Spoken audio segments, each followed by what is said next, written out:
Just another routine mission. Why do they always say that before a mission? Of course it's routine, you haven't done anything yet. It's everything that happens along the way.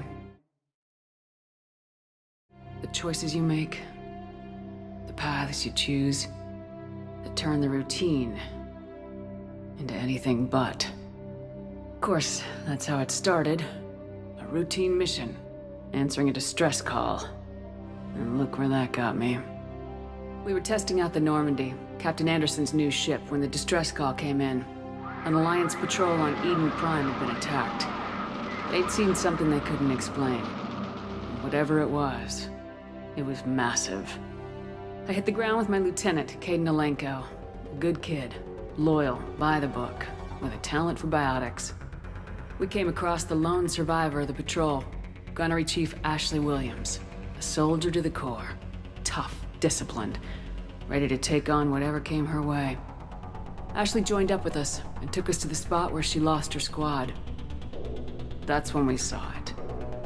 The ship. Like nothing I'd ever seen. It was massive, scorching the colony and everything around it as it blasted away. We followed the path of destruction to an artifact, a beacon left by a long-dead race called the Protheans. The colony had dug it up, and whoever attacked them had tried to take it. Lieutenant Alenko made the mistake of getting too close. Hit him with some type of energy. I grabbed him and threw him out of the way. That's when it hit me. Hard. Every muscle in my body went rigid. I couldn't move, could barely breathe. Everything went black. And then I saw something. A vision. Dream. A nightmare. By the time I woke up, we were halfway to the Citadel on our way to meet the Council. I was expected to explain what I'd seen. Anderson came along. So did Udina, our political representative on the Citadel. With those two heavyweights, it seemed reasonable we could persuade the Council that the ship we'd seen was a potential threat. As was the individual behind the attacks. The main suspect for the Eden Prime massacre was a Turian Spectre named Saren. He'd been seen by one of the survivors from the colony at Eden Prime, and there was some evidence to suggest that the ship was connected to Saren. But even Udina's pointed accusations weren't enough to convince the Council. They just couldn't believe one of their chosen elite Spectres could be guilty of something like that.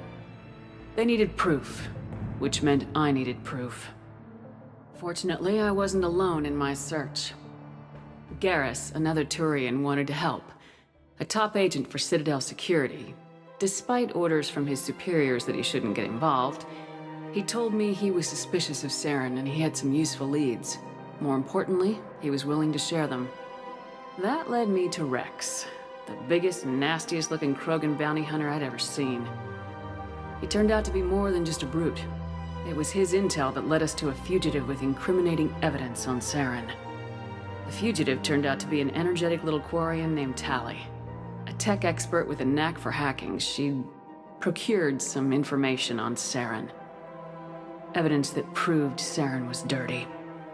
Tali's evidence proved that Saren was responsible for the massacre on Eden Prime, and the immense warship we'd spotted was in fact Saren's flagship. But it went much further. Saren was trying to find a way to bring back a race of sentient machines from dark space. Machines allegedly responsible for cleansing the galaxy of all organic life. These Reapers were blamed for wiping out all life 50,000 years ago, including the Protheans, and disappearing back through the mass relays to dark space, leaving no trace that they'd ever been. That explained why Saren was after the beacon, and it made some sense out of my visions, but not much else. We couldn't convince the Council that the Reapers were a threat, but they agreed Saren had to be stopped. They stripped him of his Spectre status and gave me the honor of becoming the first human Spectre. My first task? Bring down Saren. Anderson decided to stay behind, giving up his ship, the Normandy. He told me I'd need it more than he would. He also pointed me in a direction.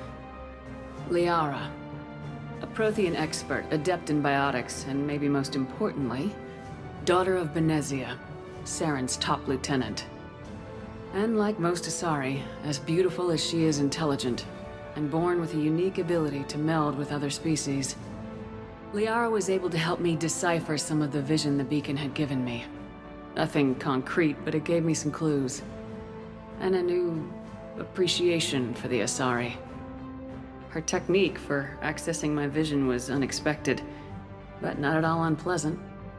Kaidan was a little concerned about the connection I shared with Liara. As commander, I knew either relationship had the potential to interfere with the mission. I told Liara about how I felt. Apparently, she felt it too. But we agreed we wouldn't let it get in the way of our mission, finding Saren. Thanks to Liara's help, we had our next lead, Benezia. Saren had taken her to Noveria, where he'd enslaved the queen of a dangerous race of insect-like creatures, the Rachni.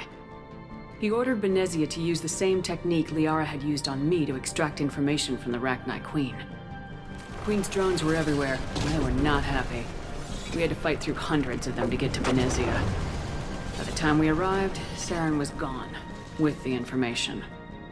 I tried to reason with Benezia, but Saren had indoctrinated her. He had somehow acquired the ability to control people's actions and wills. Benezia wouldn't surrender, and Liara was forced to watch her mother die in her arms. And I was left with an angry, dangerous Rachni queen to deal with. She claimed her drones would do no harm if I released her. But the Rachni had terrorized the galaxy before. I couldn't do it. I wouldn't doom an entire species for past sins. And the queen was true to her word. She left and took her army of drones with her. With Saren's top lieutenant dead, he was quickly running out of time and places to hide. I tracked him down at his base on Vermeer, but we soon learned it was more than a base of operations. It was a breeding ground. Saren was breeding an army of Krogan. He'd found a cure for the genophage, a disease inflicted on the Krogan to prevent them from breeding and taking over the galaxy. But the Krogan Saren was breeding were slaves, mindless beasts that obeyed Saren's will. I had to destroy the base and all its research. Rex disagreed. Violently. Rex wanted the genophage cure for his people. I tried to convince him to help me destroy it, that these Krogan weren't real. But he wouldn't back down. Fortunately, Rex is smarter than he looks. He realized this wasn't the way to help his people, and that Saren was the real threat. When we finally got to the center of the base, I realized just how close Saren was to completing his plan. He was already in communication with the Reapers. Sovereign, Saren's flagship we'd all assumed was just a ship, was a Reaper. It spoke to me, threatened me. I could feel the menace it had for every living thing. It wanted me dead. It wanted us all dead. And I knew it was capable of doing just that. What I couldn't understand was why Saren would help it. But there was no time to think about it. Sovereign knew where we were. We had to destroy the base and get the hell out. I split my team into 2 squads, sending Ash with one and Kaidan with the other as a distraction. We had a nuke and we planned to use it. Before we could detonate the bomb, Saren showed up. We fought. I stalled him to make time for my team. And in talking to him, I realized the truth. It wasn't Saren who was indoctrinating everyone. It was Sovereign, the Reaper. And Saren was in deeper than all of them. He tried to convince me he was still in control. Said he'd found a way to reduce the Reaper's influence, but he was kidding himself. Or believing the lies Sovereign was telling him. Before I could convince him to stop, he ran, leaving me just seconds to extract my squad mates. I tried, but it wasn't fast enough. I could only save one of them. Kaidan was a good man and a great soldier. But I had to choose. And I chose Ash. That was the last time Saren would slip away from me. I knew then, the next time we met, one of us would die. With my team mostly intact, we chased Saren and his army to Ilos, a long-lost planet that had once belonged to the Protheans. As we prepared for what we knew would be a desperate fight, I spoke to my crew. We were just one ship, against Saren's growing army. I assured them all that despite the odds, we could defeat him. Liara saw through my words. She knew I was hurting after Kaidan's death. She could sense my doubts. We both knew this mission could be our last. Until that moment, we put our feelings aside for the sake of the mission. But why wait? We gave in to each other. And it was perfect. While it lasted. We arrived on Ilos close behind Saren. Once on the planet, we discovered a Prothean databank that helped me put the final pieces of my vision together.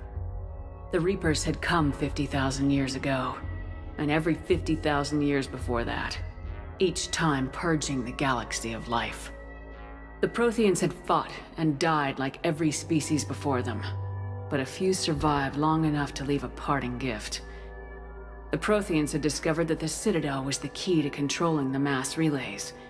By sabotaging the Citadel, they found a way to close the relays to dark space, slowing the Reapers' return, giving us the time we needed to find a solution to stop the Reapers once and for all. Saren knew this. He was leading his army to take control of the Citadel and re-establish the relays to dark space, bringing the waiting Reapers here to destroy us all. We followed him to the Citadel. It was intact, but heavily damaged. He'd caught the Council fleets by surprise, and they were only now regrouping. And with Sovereign as his flagship, there was little hope that the fleets could counterattack with enough strength to take back the Citadel. But Saren was done running, and I was done chasing him. As the Alliance and Council fleets battled Saren's army outside the Citadel, I cornered the Turian bastard in the Citadel tower and confronted him. He died believing that the Reapers would save him. As I fought to regain control of the Citadel, the Council's flagship, the Destiny Ascension, fell under attack. Despite Saren's death, Sovereign and Saren's army continued to fight. The Council was aboard the Destiny Ascension and they were requesting assistance.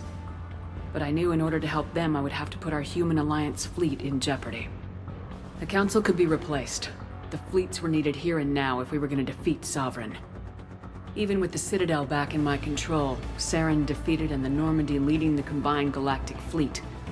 The battle against Sovereign, a single Reaper, was relentless.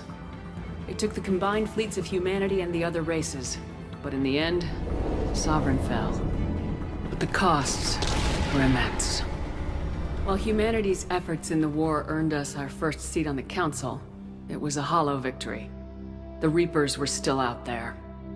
I knew the fight was far from over, but as the one who'd led the fight against Saren, I was given new responsibilities. The choice of humanity's first counselor was left to me to decide. On the one hand, Udina, the lifetime politician, ruthless and ambitious.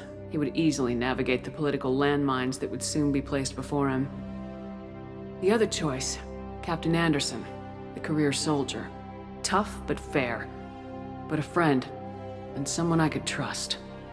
Both great leaders in their own right.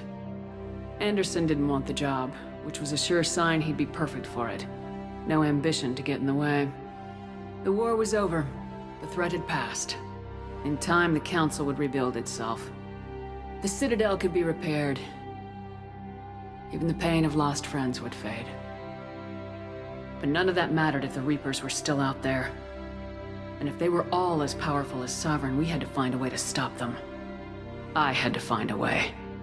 I gathered my crew, took my ship, and went in search of answers. Officially, the Council would only say I was assigned cleanup duty, routing out any remnants of Saren's army. Just another routine mission